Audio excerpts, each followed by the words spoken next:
হরে কৃষ্ণ, জয় নিতাই, জয় গৌর।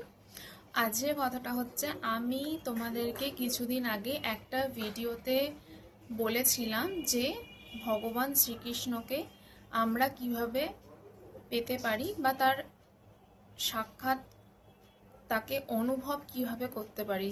যে ভগবান শ্রীকৃষ্ণ আমাদের সামনে যে এসছেন, তিনি যে এখানে উপস্থিত আছেন, সেটা আমরা কিভাবে বুঝতে পারি, সেটা আমরা কিভাবে করতে পারি।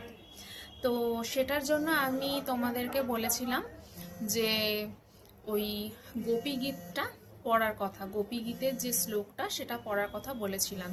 কিন্তু তার সাথে একটা কথা বলা হয়নি, মানুষ যদি তোমরা যদি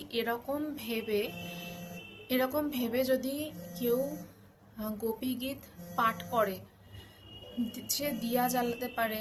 আমি যা যা বলেছিলাম, আসন পাতলো, দিয়া জ্বালালো, সব কিছু করলো, গোপী গীতও পাঠ করলো, কিন্তু তারপরেও সে কখনোই ভগবান শ্রীকৃষ্ণের ওই যে অনুভূতিটা অনুভব করতে পারবে না। কেন পারবে না? যদি তার মনে প্রশ্নটা এটা আসে যে দেখি তো, এটা করে দেখি যে আজকে ভগবান আসে কিনা আমার ঘরে, আমার সামনে ভগবান কি সত্যিই আছে। মনের মধ্যে যখনই এই সন্দেহটা আমাদের প্রাণনাথ শ্রীকৃষ্ণের ব্যাপারে চলে আসবে, তখন কিন্তু শ্রীকৃষ্ণ সেখানে আসবে না। তো তোমরা সদা সর্বদা এটা মনে রেখো, প্রথমে ভগবানকে পাওয়ার জন্য, ভগবানকে অনুভব করার জন্য ভগবানকে আগে বিশ্বাস করতে হবে মন থেকে বিশ্বাস করে। আর যখন তুমি ডাকবে, যখন তুমি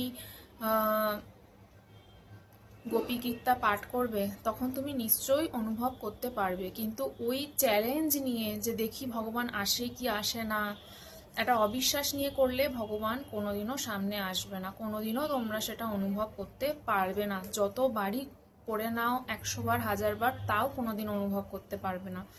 মন থেকে বিশ্বাস করে তাকে ডাকতে হবে। আর তোমরা জানো ভগবান শ্রীকৃষ্ণের সবচেয়ে প্রিয় কি?